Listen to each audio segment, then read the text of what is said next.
turn to Matthew, the 20th chapter.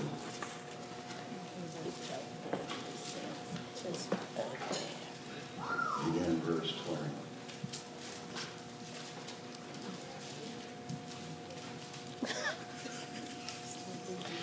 When you find it, say amen.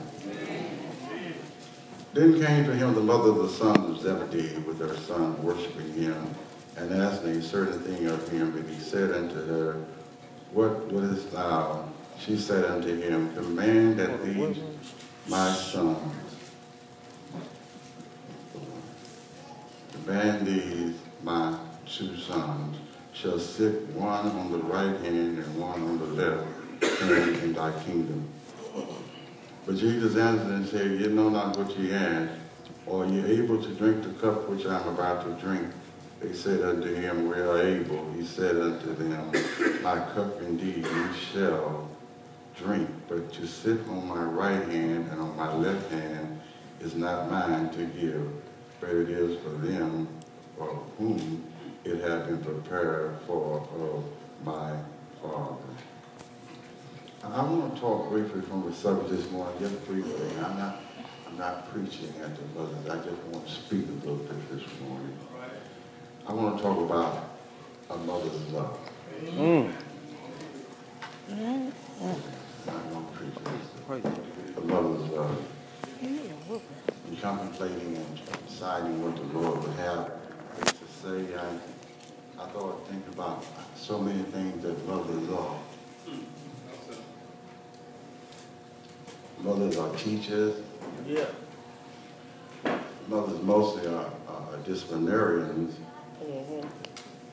They're cleaning ladies. Some mothers are gardeners. Some mothers are mowers of the lawns. And most mothers understand that baking cookies is far more important than washing windows. Yeah. Mothers are nurses. Mothers are doctors. They're psychologists. They're counselors. They're chauffeurs. They're coaches. Mothers are developers of personality. Yeah. They're molders of vocabulary. And whether you realize it or not, mother, you are the most intricate part of shaping your child's attitude. Yeah. Mothers are soft voices saying, I love you. And mothers are a link to God. And really, I think a mother is the child's first impression of God and his love. Mothers are all of these things that I've named and so much more. One of my favorite columns by Irma Bombay tells of God in acting, creating mothers. She says that on the day that the Lord created mothers, he had already worked long over time. And an angel said to him, Lord, you're sure spending a lot of time on this one. The Lord turned and said, have you read the specs on this model? She's supposed to be completely washable but not plastic. She's to have 180 moving parts, all of them replaceable. She is to have a kiss that will heal everything from a broken leg to a broken heart. She is to have a lap that will disappear whenever she stands up. She is to be able to function on black coffee and leftovers. And she's supposed to have 6 pair of hands. 6 pair of hands, said the angel. That's impossible. It's not the 6 pair of hands that bother me, said the Lord. It's the 3 pair of eyes. She's supposed to have 1 pair that sees through doors so that whenever she asks, what are you kids doing in there, she already knows what they're doing in there. She has another pair in the back of her head to see all the things that she's not supposed to see, but must see. And she has to have 1 pair right in front that can look at a child that just goofed and communicate love and understanding without saying a word. That's too much, said the angel. You can't put that much in one model. Why don't you rest for a while and resume your creating tomorrow? No, I can't, said the Lord. I'm too close to creating something very much like myself. I've already come up with a model that she can heal herself when she's sick, can feed a family of 6 with 1 pound of hamburger, and who can persuade a 9-year-old to take a shower. And the angel looked at the model of motherhood a little more closely and said, she's too soft. Oh, but she's tough, said the Lord. You'd be surprised at how much this mother can do. Can she think? Asked the angel.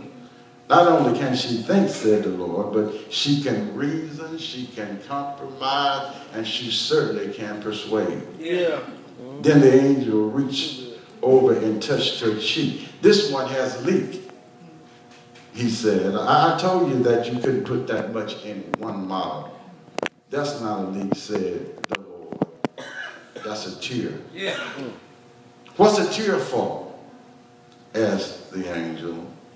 Well, it's a tear for joy. It's a tear for sadness. It's a tear for sorrow. It's a tear for disappointment. It's a tear for pride. You're a genius, said the angel, and the Lord said, oh, but I put it in there. Maybe with all of this in mind, we can all understand why Mrs. Zebedee, the mother of James and John, turned over to Jesus and asked that question. Kneeling down, she asked a favor. What is it that I can do? He asked. Grant that one of these sons may sit at your right hand and at your left hand in the kingdom. You don't know what you're asking, Jesus said. Can you drink of the cup that I'm going to drink of? And she answered. Jesus said to them, you will indeed drink from my cup, but to sit at my right hand, to sit at my left hand, is not for me to grant. These places belong to those for whom my Father have prepared before the beginning of time. Mrs. Zebedee was aware of the teachings of Jesus and his kingdom. She was very aware of the fact that her sons, James and John, were close to Jesus. They were 2/3 of the inner circle, Peter, James, and John. So she was certain that when the Lord formed his kingdom, that they would have positions of responsibility and authority. But in the first part of the same chapter, Jesus tells a story that must have disturbed her. It was a story about a landowner who went out to find laborers to work in the morning. They agreed upon a fair day's wage, and they started working. And then at noon, he went out and he asked for more to work. And then in the evening, he went out and asked another group to work. And they all agreed, but at the end of the day, they all received the same wage. It must have caused Mrs. Zebedee to wonder, will my son really have position of authority in the Lord's new kingdom? So when the opportunity came, she wanted to ask the Lord, Lord, if it's possible, as she bowed down and asked her request, when you establish your kingdom, I would request that my 2 sons, one sit on the right and one sit on the left. We might very well somehow try to criticize Mrs. Zebedee for her presumptuousness, but since today is Mother's Day, maybe we ought to think for a few moments concerning some positive things about Mrs. Zebedee. We need to also recognize that when She came to Jesus. While Jesus did not grant her request, neither did he deny it.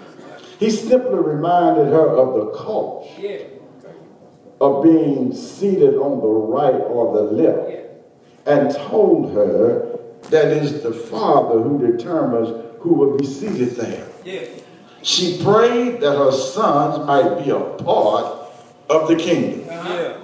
Now, what's some of the good things about Mrs. Zebedee? First of all, she came to the Lord praying that her sons might be a part of the kingdom.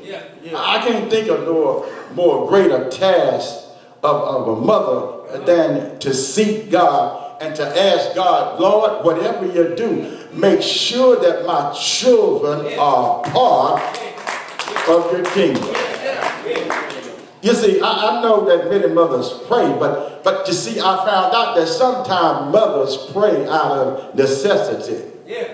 Sometimes they pray because motherhood is not easy, but it's extremely difficult. I remember reading a story of James Dobson tells about the time that he came home and his son Ryan was a small boy. It had been a terrible day with his wife. Ryan had been sick. He had cried all day long. Once she was changing his diapers, the telephone rang, and his wife Shirley reached over to answer it before fastening up the diapers. Just then, Ryan had an attack of diarrhea. She cleaned up that mess and put him in clean, sweet-smelling clothes. But when she took him into the living room and fed him, she began start burping him, and he burped all over himself, over her, and the couch too. And so Dobson says when he came home, he smelled the aroma of motherhood everywhere. His wife Shirley cried out and said, was all of this in my contract? But you see, sometimes mothers pray just out of frustration of it all. And sometimes in the frustration of trying to teach our children what the Lord would have us to teach them, those times can be very difficult and a time that is hard to communicate. A friend of mine clearly reminds the story of when he first gave his 2-year-old son, Steve, his very first assignment of responsibility. He told Steve to watch his baby sister, Susan. He said, Steve, watch her while I step out of the room for a moment.